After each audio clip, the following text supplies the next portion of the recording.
మధ్యకాలంలో మా దగ్గరికి ఈ డయాబెటిక్తో బాధపడుతున్న వాళ్ళు ఎన్నో కాంప్లికేషన్స్తో వస్తున్నారండి.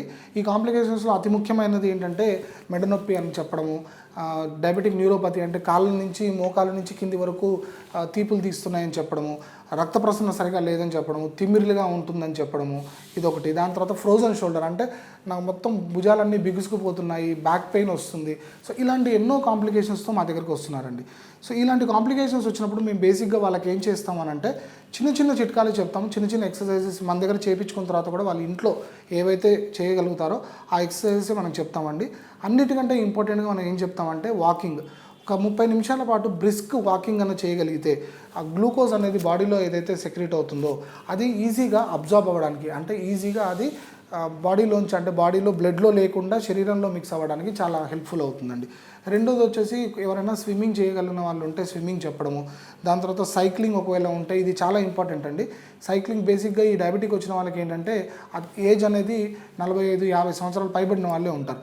అలాంటి వాళ్ళు ఏవైనా పెద్ద పెద్ద ఎక్సర్సైజెస్ చేసినప్పుడు మోకాలు నొప్పులు చాలా ఎక్కువగా ఉంటాయి వాళ్ళకి. అలాంటి వాళ్ళకి మేము చెప్పేది ఏంటంటే చిన్న స్టాటిక్ సైకిల్ అంటాం. అంటే ఇంట్లోనే ఒక చిన్న కదలని సైకిల్ పెట్టుకొని అలా సైక్లింగ్ చేసుకోవడం వల్ల వాళ్ళ కండరాలు పట్టుత్వం పెరగడము, రక్త ప్రసరణ పెరగడము, గ్లూకోజ్ శాతం బాడీలో తగ్గిపోవడం అనేది, షుగర్ శాతం తగ్గడం అనేది జరుగుతుందండి. ఇవే కాకుండా ఒక్కొక్కసారి ఏం చేస్తారంటే చాలామంది సిగ్గుపడుతూ ఒక్కళ్ళు మేము చేయలేమని మోటివేట్ అవ్వలేకపోతారు. అలాంటి వాళ్ళకి టీమ్ ఏవైతే ఎక్సర్సైజెస్ ఉంటాయి, అంటే జిమ్కి వెళ్ళడం అని కానీ, లేదా ఒక 10 మంది కలిసి ఏదైనా ఒక క్రీడను ఆడడం అని, ఒక ఆట ఆడడం కానీ, ఇలాంటివి చేసుకుంటున్నప్పుడు కూడా రక్త ప్రసరణ పెరగడం జరుగుతుందండి. దాని తర్వాత వెయిట్ లిఫ్టింగ్, లేదా మన సొంత బాడీనే వెయిట్ చేసుకొని పుషప్స్, పుల్అప్స్ లాంటివి, స్క్వాట్స్ అంటే బస్కీలు తీయడం లాంటివి మనం చెప్తూ ఉంటామండి.